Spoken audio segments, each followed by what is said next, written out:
Samsung had launched the A50 and the A70 last year. This year, they've come up with the follow-up, the A50s and the A70s. This one's the A70s.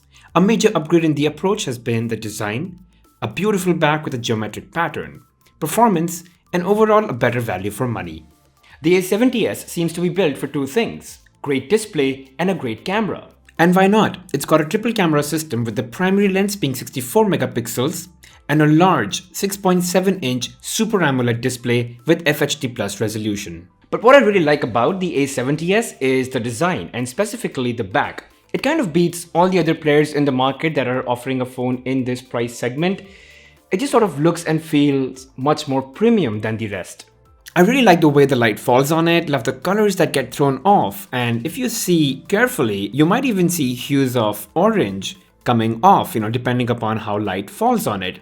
And they call it the prism design, which was actually introduced with the Galaxy A50s that you see on the right. You will see the similarities in the design right there. So yeah, the A70s has just come after the A50s. And I also have the previous A70 with me, and just to quickly do a comparison, you can see that the A70 has this really nice subtle ceramic white look to it, as compared to the A70s, which now has the prism design, and it's really different. So the phone's made out of polycarbonate. It feels a bit like glass, but yeah, it's polycarbonate, and it would attract fingerprints, but maybe not as much as glass, so that's actually good. Moving on, you get the headphone jack, Type-C charging port with super fast 25-watt charging, which, trust me, is really fast. On the right, you have your power and lock key, which is also the Bixby button. And on the left, you have your SIM card tray, which can house 2 SIM cards and 1 microSD card, expandable to 512 gigs of storage, all 3 of them together. Brilliant. Now, there is no information whether the A70s is water and dust resistant, but to some extent, most phones today are. So, if it was raining and you were to step out and there were some splashes, it'll be fine. It's not IP68 certified like the Note 10 or the S10 Plus, but yeah, don't suggest that you take it out for a swim. It'll surely block the phone. In terms of how it feels in your hand, I think it's a little wide. I personally prefer narrower devices because they're easier to hold. This one's just a bit of a stretch. Also because it's a large device, so you can't really expect an easy one-hand grip, but yeah, it's wide. Now for a device that's got a 6.7-inch display, it's massive, but it doesn't feel as heavy and bulky as you would expect. Now let's talk about the display, which is definitely one of the good things. 6.7 inches of screen, Super AMOLED, and FHD Plus resolution. It's colorful, saturated, deep blacks, and it's very bright. So even when you're outdoors, you could just crank up the brightness and you won't have any issues in terms of reflection. It's a great screen to stream videos or watch movies or even play games.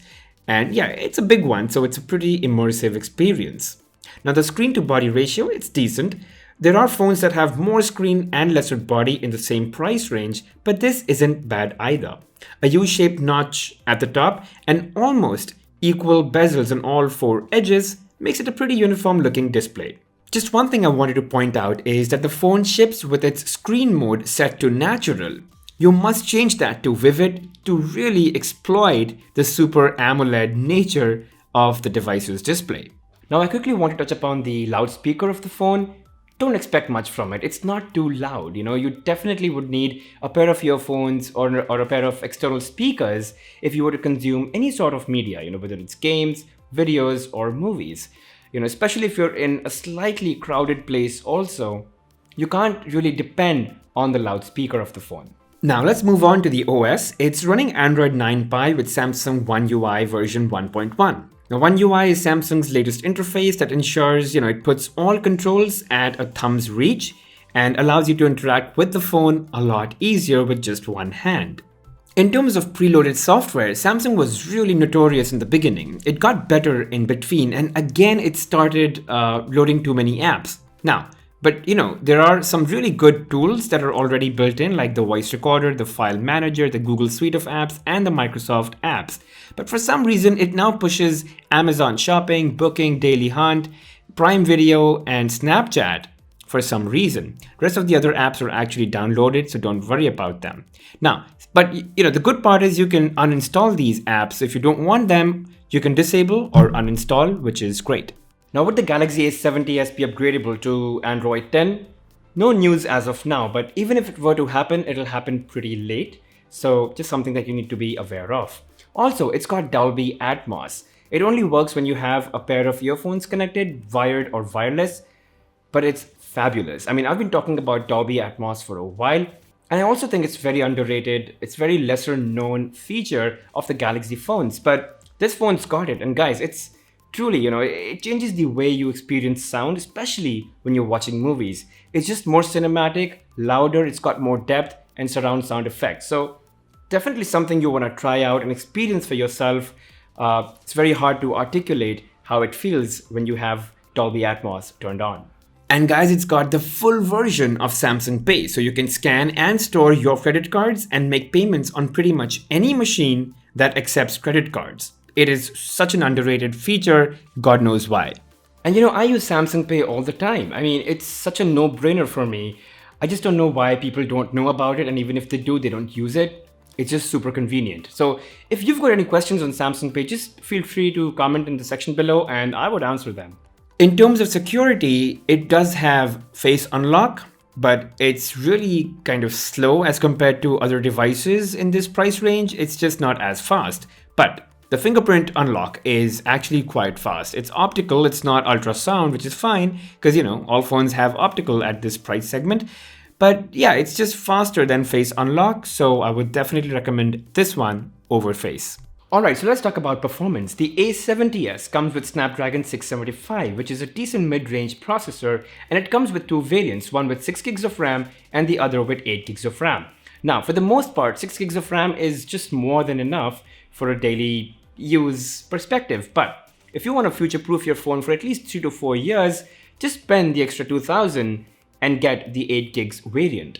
But yeah, it's not a performance king for sure. It'll deliver a pretty satisfactory experience. It won't blow your socks away, but you'll be able to multitask.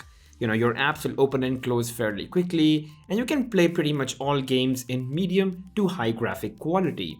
And that's pretty much what most users want. The processor enables the phone also to take and process 64 megapixels photos, which we'll talk about later. And I'm just playing Asphalt 9 here in, full HD quality, and I don't really see any issue, The gameplay is pretty smooth, and the response to touch is as good as any other phone that I've ever played that game on. And even PUBG, it's a streaming game, so it obviously depends a lot on the internet and the capability of the phone to be able to optimize resources for a lag-free gaming experience. And again, no issues whatsoever. Also, looking at the performance scores is where you will see a huge difference and some sort of deviation. If you look at the rankings, the Asus Zenfone 6 is at 7th, then there is the Redmi K20 Pro at 11, and then there is also Honor 20 at rank 21. And then, the Galaxy A70s is sort of all the way down to 57. And that may make you wonder what's really happening. So yeah, definitely there are better performing phones in the same price range or even lesser than the Galaxy A70s. So if performance is really important to you, definitely explore other options. But having said that, it doesn't mean that the A70s is a bad performer. It's still pretty fast. It's just not as fast as some other phones in the same segment. And now moving over to the camera, which is one of the most talked about features of the phone because it does feature a 64 megapixel camera. And it's called an action camera, which is probably because it has the super steady mode, which lets you record videos shake-free. It's one of the features that was first introduced with the Galaxy S10 or the S10 Plus, I suppose, and it sort of moved over to the Galaxy A70s, which is pretty good. Just running through the specs real quick, at the back you have a standard triple camera system, a primary 64 megapixel lens, an ultra-wide lens at 8 megapixel, and a depth sensor at 5 megapixel. Here are some samples that I took, and this is what I took with, the regular 64 megapixel lens, and the pictures are actually quite nice. Obviously, all of these are available for download, so just go ahead and download these from the link below and have a look yourself and decide how you really like the photos. For me, I think it's as good as any other phone in this price segment. Here are some shots that I took using the ultra-wide lens, and yeah, you can see the difference. Ultra-wides are amazing. You know, they're able to capture so much more in a single frame, and they're able to give so much more depth and context to your photos.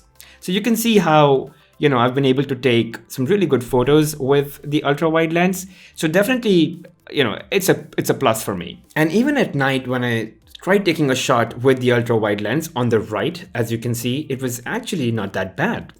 Now here are some pictures using the depth sensor lens, and I think it does a pretty good job too. You know, it's able to segregate the foreground and the background pretty well, and you can obviously reduce or increase the level of blur even after you take the photo. You can vary the intensity in your gallery.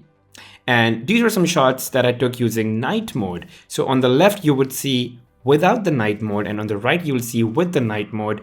And there's just more light and a little bit more definition when you look at photos that are shot using the night mode.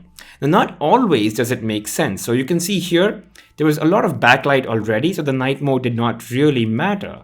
But yeah, otherwise, I think the night mode definitely helps, and it just adds a little bit more brightness to your photos, and it reduces noise levels as well. So yeah, definitely use night mode if you think the backlight is low. And lastly, the battery. It's got a 4500 milliampere hour battery, which is massive. And given the processor, I think it'll easily last you the entire day without any charging in between, and even have some to spare at the end of the day, like about 15 to 20%. Again, regular usage, which is hard to determine. But yeah, you know, it's a pretty good battery life. It's got a 25-watt super fast charger, the one that you get with the Galaxy Note 10. And it's actually really fast. You get up to 50% from 0 to 50 within minutes, which is just amazing. So yeah, from a battery perspective, I think you're pretty sorted with the A70s. So to conclude, you should get the Galaxy A70s if you're looking for a phone with the premium look and feel to it, a great, big, massive display, and a good battery life. You can throw into the mix, you know, features such as Dolby Atmos and Samsung Pay, which is very lesser seen in any other phone in this price segment, and the ability to shoot shake-free videos with, you know, super steady mode and a 32-megapixel selfie camera. I think all of that makes for a pretty good phone, and reasons why you might prefer this over any other phone in this price segment. But yeah, if performance is important to you, then you can explore other options because, well, it's got a decent processor, and there are phones that will offer just better performance in general, but they may not be the best overall experience. You have to remember that Samsung, it's got a brand reputation and credibility that other manufacturers may not have, and also it's got a great after-sales support. I mean, you've got a lot of customer service centers that other phones might not have, and I think that's the premium that you end up paying with a Samsung phone. So that's it from me, guys. If you've got any questions on the A70s, feel free to leave them in the comment section below. I know I'm a little late on this review, but nevertheless, we have it. So thank you for watching, guys, and see you in the next one.